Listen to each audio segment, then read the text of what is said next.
हमारे डुमरी विधानसभा से जहां हम विधायक बने वहां एक ही वो नारा गूंज रहा था कि टाइगर की जगह टाइगर लेगा। जरूरी नहीं वो उसका परिवार सही होगा, जो टाइगर होगा वही टाइगर की जगह लेगा, और टाइगर ने जगह डुमरी में ले लिया। अब हम यहाँ कह रहे हैं, घाटशिला में वही कह रहे हैं कि रामदास जी की जगह रामदास जी लेंगे। सीधा बात है। उसके बाद ये हमारा कोल्हान प्रमंडल है। इसके बाद हमें जो भी बाकी विधानसभा है, चाहे जुगसलाई हो, सरायकेला हो, खरसवा हो, वो हम लोग खूब सारा वोट लेकर आए हैं। जैसे हमारे संगदीप बाबू बहरागोड़ा से आते हैं, बेबी बहन हमारी सरायकेला से आती है, प्रेम मार्डी भाई हमारे सरायकेला से आते हैं, नवीनदा तरुणदा, जितने भी लोग हैं, तो वो लोग भी जितने पड़ोसी विधानसभा के हैं वो लोग भी, जब तक चुनाव ना होता है आप एक समय निर्धारित कीजिए और घाटशिला में कैंपेनिंग करिए। ज्यादा नहीं, 2, 4, 5 वोट करके सबको मेहनत करना है। आज हमारे पास इतनी बड़ी सेना है कि हम लोग 2, 4, 5 वोट करके, ज्यादा नहीं, हम 2000 और 200 की भी बात नहीं कर रहे हैं। हम लोग किसी से ये नहीं कह रहे हैं कि आपको 200 वोट दिलाना है। अगर हम लोग 5, 10 वोट भी अगर ऐड करने लगे तो चुनाव हम लोग जीतने में सक्षम रहेंगे। और बिल्कुल मैं, अगर मेरी बात, जाहिर सी बात है, लोकतंत्र के चौथा स्तंभ मीडिया हाउस, मीडिया से जुड़े बंधु लोग आए हैं, बहनी लोग आए हैं, तो उनके माध्यम से घाटशिला की तमाम जनता तक मेरी बात जाएगी। तो मैं तमाम लोगों से कहूंगा, जो लोग इंडिया गठबंधन के जैसे कोर वोटर माने जाते हैं, मान के चलिए अल्पसंख्यक, आदिवासी, और जो एनडीए गठबंधन के कुछ पिछड़े और सवर्ण जोन के कोर वोटर माने जाते हैं, मैं उनसे यही कहूंगा कि अगर इंडिया गठबंधन को यह सीट ना मिले तो सरकार गिरने वाली नहीं है। एनडीए गठबंधन को अगर यह सीट ना मिले तो उससे कोई फर्क पड़ने वाला नहीं है। लेकिन अगर जेलकेम को एक सीट मिलता है तो हम सीधे दोगुना हो जाएंगे, दोगुनी ताकत के साथ, दोगुने उत्साह के साथ, दोगुनी रफ्तार के साथ विधानसभा में मुद्दों को रखेंगे। मैं तमाम घाटशिला विधानसभा के तमाम वोटर से कहूंगा, क्योंकि आज के डेट में अब जनता का वोट तो रहा नहीं, अब जनता कहाँ रही वोट देने वाली, अब तो सब किसी का वोटर है।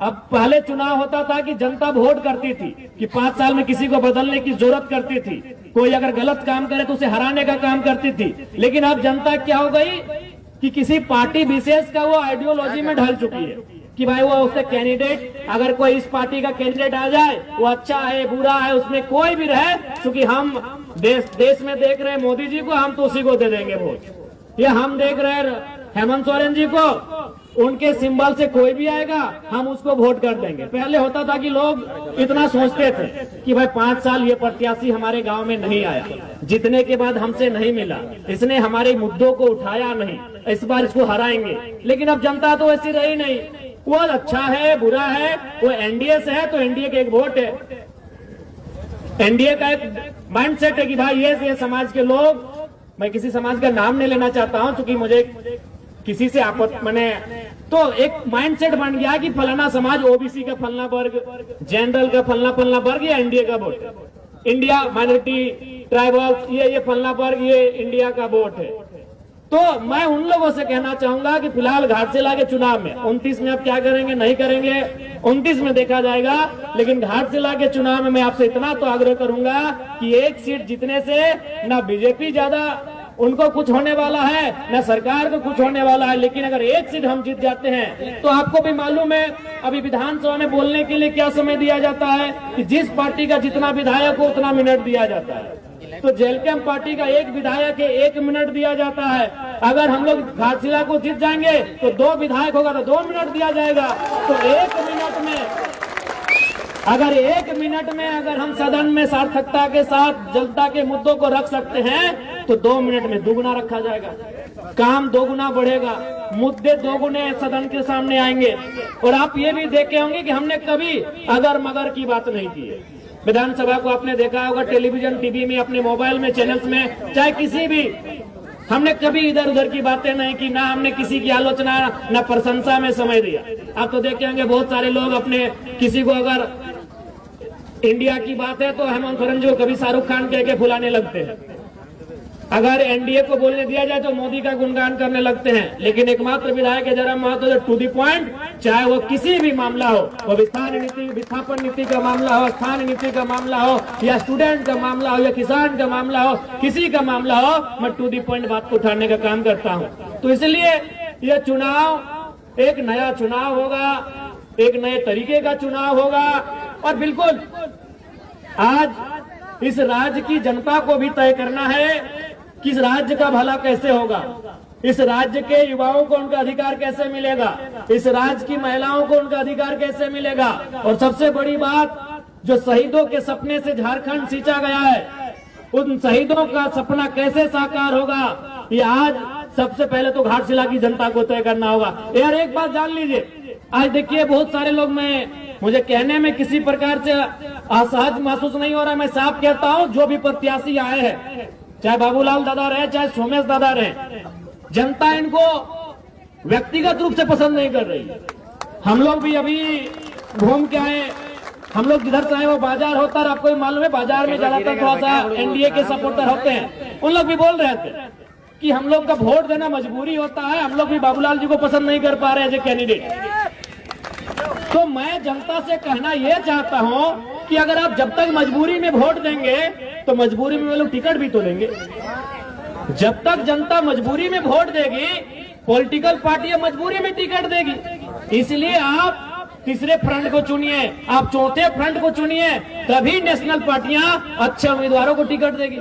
आप जो शिकायत करते हैं कि भाई हमको कैंडिडेट पसंद नहीं है, तो आप खुद कहते हैं कि कैंडिडेट जो भी रहे हमको मजबूरी में वोट करना है हमको। तो इसलिए मैं जनता से भी कहना चाहूंगा कि अगर आप बदलाव चाहते हैं, परिवर्तन चाहते हैं, तो इस बार पार्टी के आधार पे नहीं, कैंडिडेट की योग्यता के आधार पे वोट करें। मैं सभी से आग्रह करना चाहूंगा, आप ऐसे उम्मीदवार का चयन करें जो घाटशिला के मुद्दों को विधानसभा तक लेकर जाएगा। आज आप देखे होंगे, हम विधायक डुमरी के हैं, लेकिन हमने जादूगोड़ा का मामला को विधानसभा में उठाया। आज बताइए 25 सालों से क्या जादूगोड़ा आज से वो दंश झेल रहा है, या फिर जादूगोड़ा के साथ अन्याय आज से हो रहा है? नहीं, बरसों से हो रहा है। लेकिन किसी विधायक का, किसी भी नेता का हिम्मत नहीं हुआ कि सदन में इस बात को उठाए, क्योंकि सबको डर लगता है। जब बड़ी बड़ी कंपनियां सामने हो, बड़े बड़े उद्योग घराने सामने हो, तो सभी लीडर को डर लगता है। तो भाई डरे हुए नेताओं को क्यों चुनते हो? निडर लोगों को चुनो जो बेबाक होकर आपकी आवाज बनने का काम करे और आपकी आवाज को उठाने का काम करे। ऐसे लीडर को चुनो। आज घाटशिला की बात करें तो घाटशिला भी धीरे धीरे एक औद्योगिक क्षेत्र में डेवलपमेंट हो रही है, क्योंकि बगल में जमशेदपुर है, तो उसका असर धीरे धीरे घाटशिला में आएगा। घाटशिला में नए उद्योग आएंगे, जमीनों का अधिग्रहण होगा, जबरन जमीन लिया जाएगा। अभी आपका हिंदुस्तान कॉपर लिमिटेड है, आप लगातार वहां आंदोलन किया जा रहा है, कंपनी जमीन छोड़ने को तैयार नहीं है। जब आपका काम बंद है तो जमीन छोड़ देना चाहिए, जमीन रहितों को वापस होना चाहिए। तो ये मुद्दे सदन तक कौन उठाएगा? क्योंकि आपको भी मालूम है, आप भी जानते हैं, इस चुनाव के बाद परिणाम चाहे कुछ भी रहे, XYZ कोई भी जीते, जीतने वाला भी आपका जमशेदपुर में बैठेगा और हारने वाला भी आपका जमशेदपुर में बैठेगा। अगर जो भी इस चुनाव को अगर वे लोग जीतते हैं, तो जो जीत के जाएगा वो भी जमशेदपुर के आवास में रहेगा, और जो हार के जाएगा वो भी जमशेदपुर के आवास में रहेगा।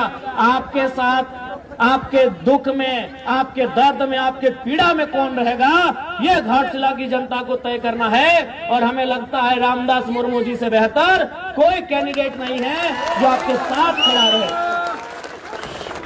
आपके साथ कौन लड़ेगा? आपके साथ धरने में कौन बैठेगा? आपके साथ कोई समस्या होगी तो कौन खड़ा होगा? आज आप देखिए, जब से जेल कैंप पार्टी का उदय हुआ है, जब भी किसी को अगर थोड़ा मने चोट भी लगता है, मामूली चोट लगता है, तो सबसे पहले जेल कैंप को याद किया जाता है। और हम लोग रात 2 बजे 3 बजे तक धरना में जाके बैठते हैं, जब तक उसको न्याय नहीं मिले। अरे राज्य में तो छोड़िए, हम लोग प्रदेश भी जाते हैं। हमारे पार्टी के लोग मजदूरों की बात को अगर देखा जाए, न्याय दिलाने के लिए हम लोग राजस्थान उड़ीसा तक जाते हैं। तो ये भी आपको तय करना है, बड़ी पार्टियां, चूंकि बड़ा लेवल है उनका, बड़ी पार्टियां हैं, वो आपके बीच चुनाव में आएंगी। हमेशा अगर आपके बीच कोई है तो जेल कैंप खड़ा है। इसलिए मैं जनता जनार्दन से आग्रह करूंगा, जो लोग यहाँ तक नहीं भी आए हैं, चूंकि दीपावली का दिन चल रहा है, हम लोग इस बात को समझ रहे हैं कि लोग पर्व त्योहार है, लेकिन जो लोग घरों में भी बैठे हुए हैं, मैं उनको स्पष्ट कहूंगा, इस बार वोट बदलाव के लिए करिए। बदलाव का होना बहुत जरूरी है। अगर बदलाव नहीं होगा तो राजनीति कुछ परिवारों तक सीमित रह जाएगा। फिर और यहाँ आप सोचिए ना, यही आप सोचिए चंपई चचा, क्योंकि मान के चले सोमेश जी के पिताजी का देहांत हुआ तो उस पर हम थोड़ा सा रहने देते हैं, हम चंपई चचा का उदाहरण लेते हैं। चंपई चचा मुख्यमंत्री रह चुके हैं, कई बार मंत्री रह चुके हैं, रहे कि नहीं, लेकिन फिर भी उनको याद है कि बाबूलाल सोरेन को सेट कर दिया जाए। चंपई चचा मुख्यमंत्री रह चुके हैं, मंत्री रह चुके हैं, कई बार विधायक रह चुके हैं, फिर भी उनको बुढ़ापे में चिंता है, जबकि उनके पास अरबों की संपत्ति है। अगर आज के दिन से चंपई चचा बिस्तर में बैठ जाए ना, बेड में बैठ जाए, घर में खटिया में बैठ जाए, तो उनकी 5 पुश्ते आराम से बैठ के खाएंगी। आज भी अगर चंपई चचा कुछ ना करे, चंपई चचा अगर कुछ ना करे तो उनकी हमें लगता है कम से कम, ज्यादा तो हो, बहुत ज्यादा होगा, 5 पुश्ते यानी 5 पीढ़ियां बैठ के खाएंगे। फिर भी उनको चिंता है कि बाबूलाल सोरेन को विधायक कैसे बनाना है। बगल में रघुवर दास जी हैं, मुख्यमंत्री रह चुके हैं, गवर्नर रह चुके हैं, कई बार वो भी मंत्री रह चुके हैं, हमको लगता है 5-6 बार विधानसभा भी जा चुके हैं, यानी विधायक बन चुके हैं। फिर भी उनको चिंता है कि अपनी पुतोहू को टिकट देके विधायक बना दिए, जबकि आपको भी मालूम है वो 5-10 पीढ़ी बैठ के खाएंगे। लेकिन रघुवर चचा को भी चिंता है कि हमारी पुतोहू विधायक कैसे बने। यही आपके अर्जुन मुंडा जी, हमारे इस राज्य के और एक मुख्यमंत्री, बहुत नामी चेहरे, केंद्र में भी मंत्री रह चुके हैं, उनको भी चिंता है कि अपनी पत्नी को इस बार टिकट दिला दे, पॉडकास्ट से उनकी पत्नी लड़ी। तो ये अब जनता को तय करना है कि जो मुख्यमंत्री रहा है उसको अपने बच्चों की चिंता है, उसे अपने बेटे की, पुतोहू की, पत्नी की चिंता है, तो जनता अपने बच्चों की चिंता करती है नहीं करती है, ये आप पे डिपेंड करता है। उनसे सीखिए कम से कम। वो मैं 3 मुख्यमंत्री का आपको नाम गिनाया, आप ही के कोल्हान के, उधर मधुपुरा को छोड़ देते, अभी दूरी है, यही आपके अगल बगल के चंपई चचा, रघु चाचा, मुंडा जी, 3 मुख्यमंत्री। और किनको टिकट दिलाया? एक ने बेटे को जो घाटशिला में उम्मीदवार है, एक ने पत्नी को जो चुनाव हार गई, और एक ने अपनी पुतोहू को जो चुनाव जीत के विधायक बनी है। अरे जिनके पास अरबों की संपत्ति है, लाख और करोड़ तो छोड़िए, अरबों की, जिनकी संपत्ति अनुमानित अरबों की है, आज वे लोग चिंता कर रहे हैं मेरा बेटा कैसे विधायक बने, मेरी बहू कैसे विधायक बने, मेरी पत्नी कैसे विधायक बने। तो आज जनता को भी सोचना होगा कि जनता की आवाज कौन बनेगा, जनता के लिए लड़ेगा कौन, जनता के बच्चों के भविष्य की आवाज कौन बनेगा, उनके शिक्षा, स्वास्थ्य, रोजगार पे बात कौन करेगा, उसके लिए उनको वोट करना है, ये जनता को समझना हो। और नहीं तो फिर इसी प्रकार ये राजनेता इस राजनीति को हमसे दूर लेके चले जाएंगे। जब भारत देश में वोट देने की तारीख की शुरुआत हो रही थी, जब भारत देश में वोट देने का नियम बन रहा था, तो देश के संविधान निर्माताओं के प्रमुख डॉक्टर भीमराव अंबेडकर जी ने कहा था कि आज के बाद से इस देश में राजा रानी के पेट से नहीं, मतपेटी से निकलेगा। लेकिन जनता ने उस पैटर्न को तोड़ दिया है। आज फिर आप राजा के घर में राजा चुनने लगे हैं। अरे राजा के घर में राजा ना चुना जाए, इसीलिए तो वोट का अधिकार मिला है आपको, कि राजा की पत्नी को रानी ना बनाया जाए, राजा के बेटे का राज्याभिषेक ना किया जाए, इसीलिए वोट मिला है कि एक गरीब किसान को आप राजा बना सके। और आप फिर अगर उस वोट का इस्तेमाल उसी राजा परिवार को बनाने में करेंगे, तो 1950 में जो हमारी स्थिति थी और आज 2025 में जो हमारी स्थिति है, क्या अंतर रहा? ये वोट का अधिकार क्यों मिला? ये वोट का अधिकार इसीलिए मिला था कि राजा के घर में राजा नहीं होगा, राजा के घर में रानी नहीं होगी। एक साधारण सा पढ़ा लिखा नौजवान, चाहे वो किसान का बेटा रहे, वह दलित का बेटा रहे, वह आदिवासी का बेटा रहे, वह किसी मजदूर का बेटा क्यों ना रहे, अगर उसमें टैलेंट होगा, वो हकदार होगा, वो जनता के बीच से चुन के जाएगा। इसलिए वोट की व्यवस्था आई। लेकिन हम और आप तो फिर उस व्यवस्था को दरकिनार कर रहे हैं। तो अगर आज 2025 में अगर हम लोग फिर उस व्यवस्था को दरकिनार करते हुए राजा के घर में राजा के बेटों को विधायक सांसद चुनेंगे, तो याद रखिएगा 2050 आते आते फिर से आपको आभास होगा कि हम नाम के लोकतंत्र में असल में राजतंत्र का हिस्सा बन के रह गए। आपको समय फिर एहसास होगा कि अंग्रेज चले गए हैं, लेकिन उनकी ईस्ट इंडिया कंपनी आज HCL कंपनी का रूप धारण कर चुकी है। आज टाटा टिस्को टेल्को के रूप में काम कर रही है, क्योंकि आपने फिर से वही परिपाटी को दोहराया, आपने फिर से वही पैटर्न को दोहराया कि राजा के घर में ही जो होगा देखा जाएगा। तो फिर जनता का सुनेगा कौन, जनता की पूछेगा कौन? आप ईमानदारी से बताइए, घाटशिला में अगर कोई भी जरूरत पड़ा, घाटशिला में अगर कोई भी दुख पड़ा, तो क्या वे लोग आपके बीच आकर इस प्रकार जमीन में बैठेंगे? क्या आपके साथ ढोल कन में बैठकर आपके लिए आंदोलन करेंगे? क्या आपके साथ सड़क में बैठकर आपकी आवाज को बुलंद करेंगे? नहीं करेंगे। वो साहस अगर किसी में है तो केवल और केवल जेल कैंप पार्टी में है। इसलिए हमारे प्रत्याशी श्री रामदास मुर्मू जी को विजयी बनावे। अभी देखिए, चंपे चाचा सुन रहे थे, कहीं आके भाषणबाजी कर रहे थे कि नगरी में हम ये कर दिए। आप भी जानते हैं नगरी में कुछ किए, सबको उसका लिए। नगरी वाला याद होगा आपको, रिम्स टू जमीन का मामला, सभी आदिवासी लोग को उसका लिए। आदिवासी लोग लोहरदगा से आए, खूंटी से आए, लातेहार से आए, सिमडेगा से आए, गुमला से आए, रामगढ़ से आए, सिल्ली से आए, और पता चला चंपई चाचा है ये नहीं हुआ। कौन था?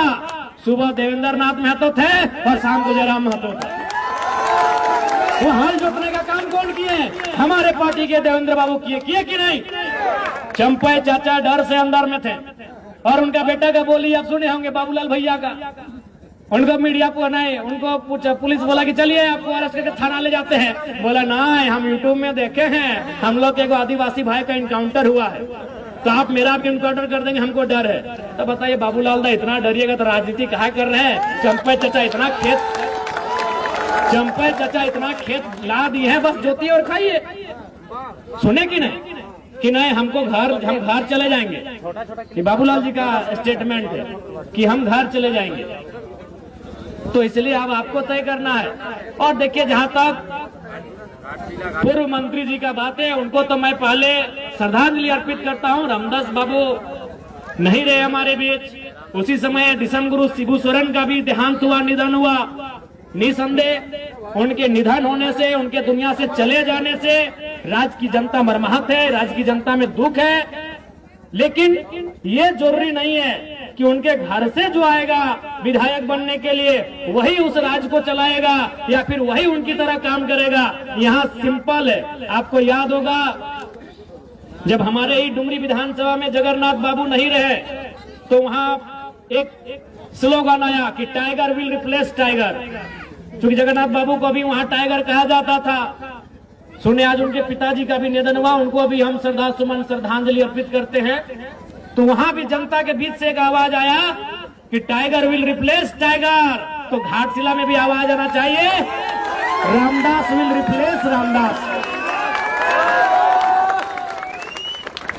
हमारे डुमरी विधानसभा से जहां हम विधायक बने, वहां एक ही वो नारा गूंज रहा था कि टाइगर की जगह टाइगर लेगा। जरूरी नहीं वो उसका परिवार सही होगा, जो टाइगर होगा वही टाइगर की जगह लेगा, और टाइगर ने जगह डुमरी में ले लिया।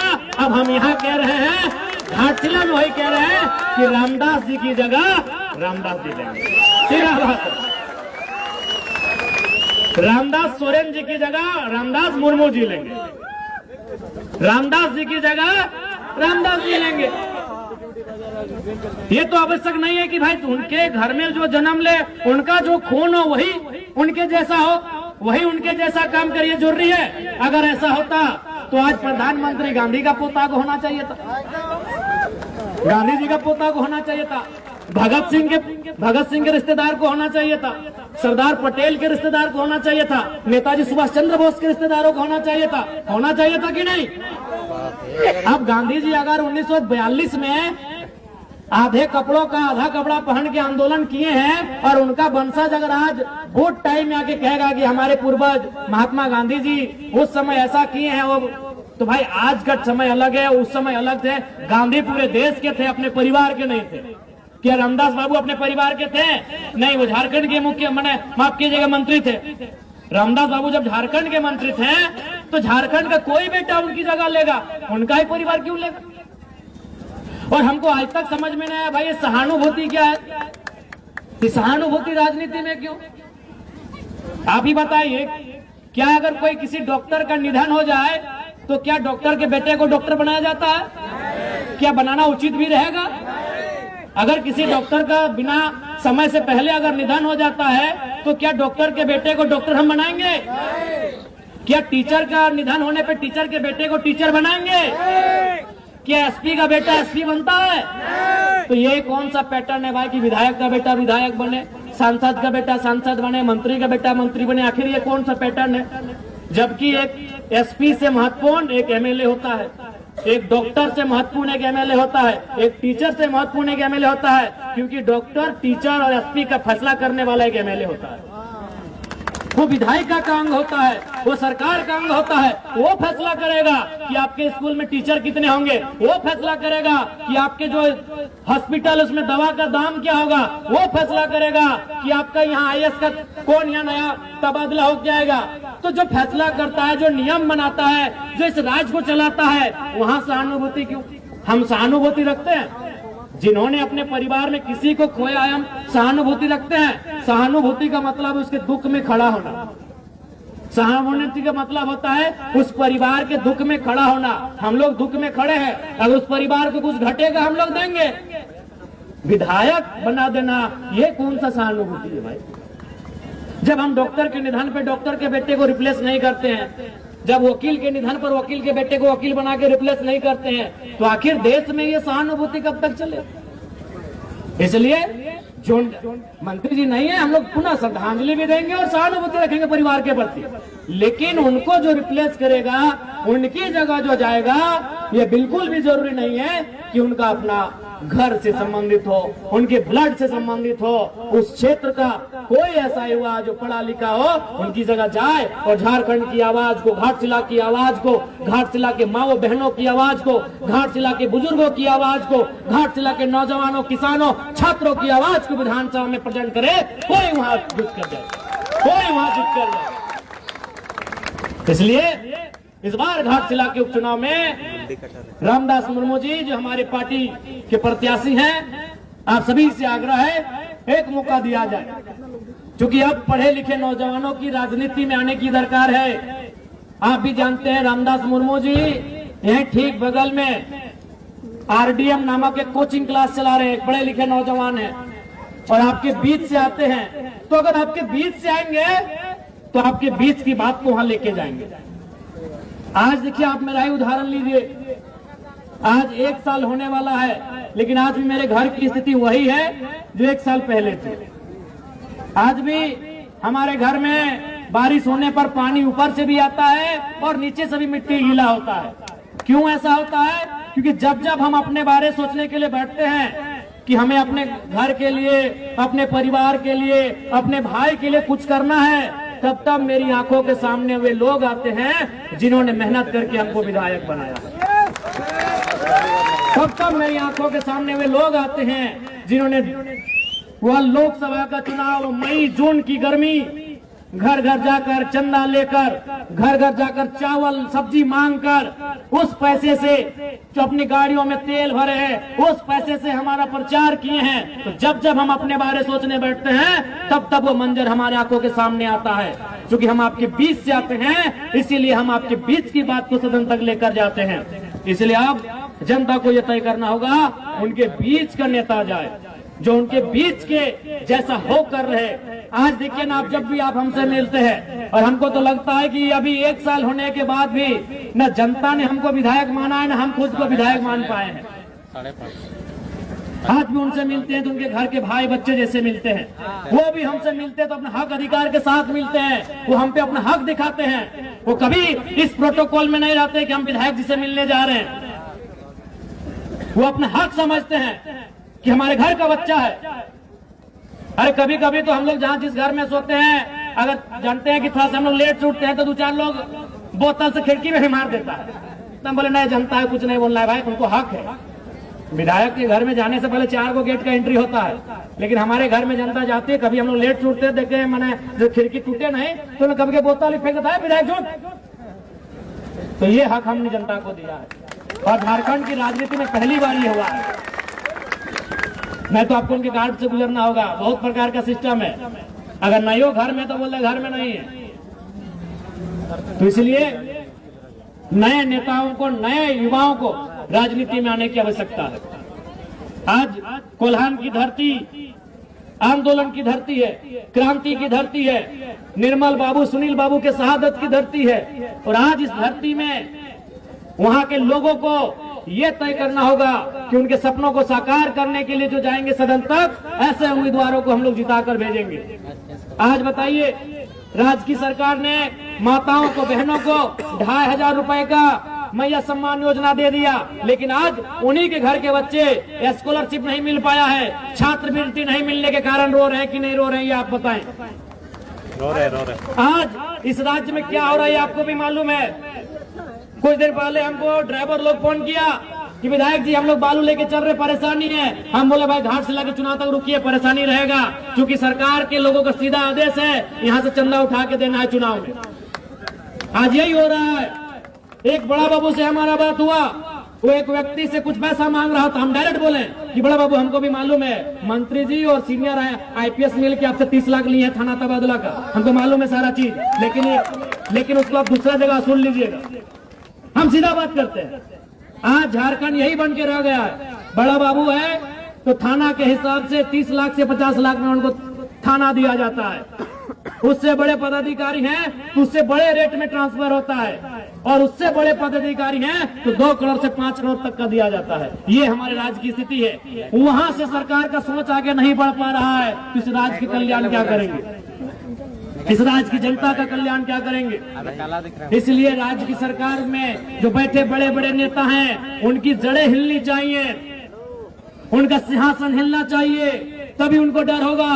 और नहीं तो फिर अगर बड़े बड़े नेता चुन के जीत जाएंगे, अगर चंपई चाचा के घर वाले जीत जाएंगे, मंत्री जी के घर वाले जीत जाएंगे, रघुवर चाचा के घर वाले जीत जाएंगे, अर्जुन मुंडा जी के घर वाले जीत जाएंगे, तो फिर तो मजाक उड़ाएंगे, अरे जनता है क्या, इसका वोट तो हम लोग ऐसे ले लेते हैं। फिर वो आपको ताना देंगे। और क्यों मुद्दों की बात करेंगे, क्यों मुद्दा की बात करेंगे। आज देखिए ना देश में क्या हुआ, मोदी जी ने बात किया 2 करोड़ नौकरी क्यों देंगे। वो जान रहे हैं कि हम इनको राम जी का नाम लेके वोट ले लेते हैं, क्यों काम करेंगे भाई। उसी प्रकार हेमंत जी, उनको भी मालूम है कि जब हम लोग चुनाव जीती जा रहे हैं, जब हम कुछ ना करने पे भी ये लोग 50-60 सीट हमको दे ही रहे, तो क्यों काम करेंगे। इसलिए राजनीति में, लोकतांत्रिक देश में अगर ताकत गई है तो तलवार में नहीं है, ताकत आपके तीर में नहीं है, ताकत भाले में नहीं है, ताकत त्रिशूल में नहीं है, ताकत बंदूक में नहीं है, ताकत आपकी इस उंगली में है जब आप ब्लू रंग की स्याही लगाकर वोट देने जाते हैं। ताकत इस उंगली में है आपकी, जिस उंगली से आप उनको नचा सकते हैं। तो इसलिए हमको बताना होगा कि राजनीति आपकी रखेल नहीं है, राजनीति आपके अधीन नहीं है, राजनीति आपकी धरोहर नहीं है, राजनीति जनता की है, राजनीति जनता की है। आपको बताना होगा कि राजनीति जनता के लिए बनी है, इसे आपको बताना होगा। और ये सारी शक्ति तमाम जनता जनार्दन आपकी उंगली में है। अगर आप उनको बताएंगे नहीं, ये आप उनको जताएंगे नहीं, तो बदलाव कैसे होगा।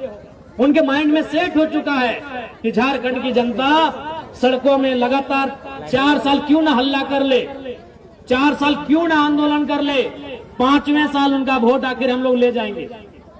5वें साल उनको फिर डर दिखाकर, 5वें साल उनको समीकरण का डर दिखाकर, बिना विकास किए, बिना मुद्दों के हम वोट लेकर जाएंगे। क्यों? इस पैटर्न को तोड़ना होगा, उनकी सोच को तोड़ना होगा, तभी बदलाव होगा।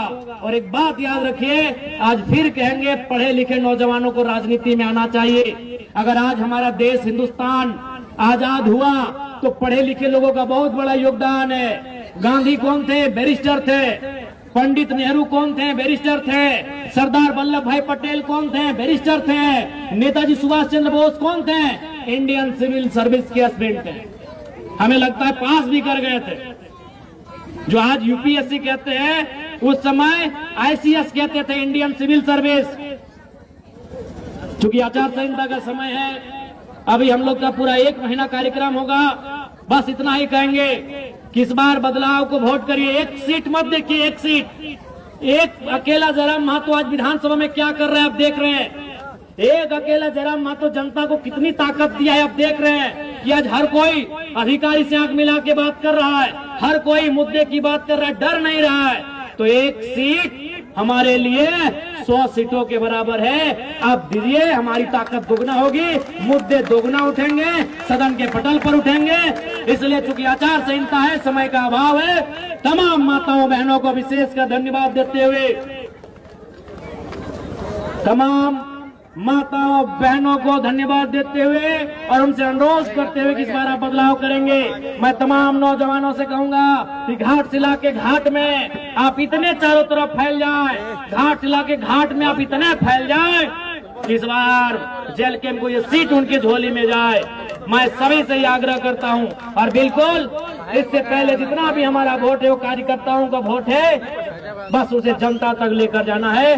तो हमारे प्रत्याशी रामदास दा हैं, एक पढ़े लिखे नौजवान है, जिन्होंने मास्टर किया है, जिन्होंने बीएड किया है, जो पढ़े लिखे हैं, चाईबासा यूनिवर्सिटी से पढ़े लिखे नौजवान हैं, एमएससी, तो मास्टर यानी एमएससी एमए दोनों वही हुआ, एमकॉम रहे थे जो भी रहे, मास्टर यानी ये मास्टर के स्टूडेंट है।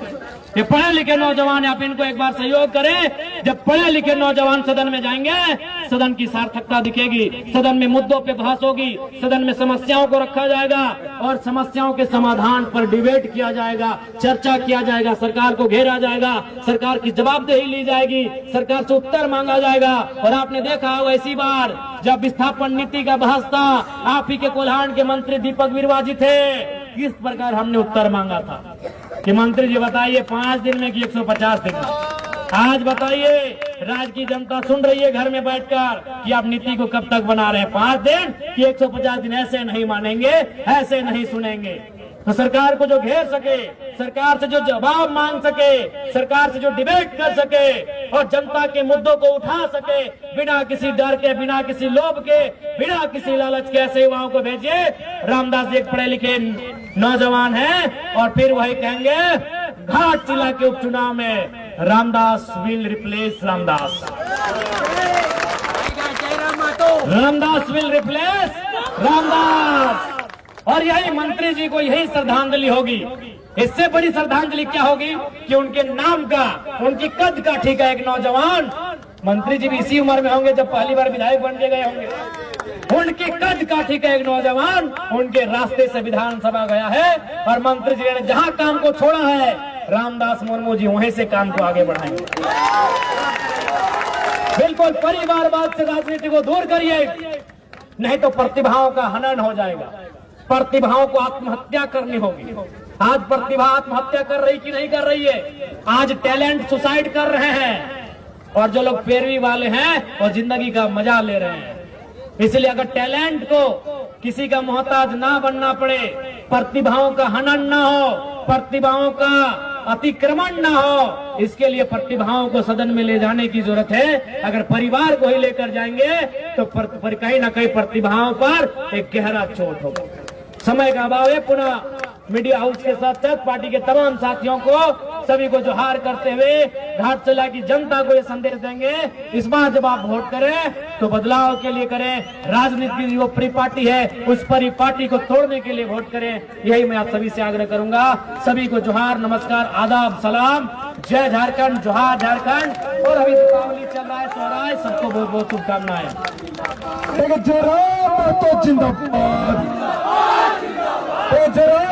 जिंदाबाद।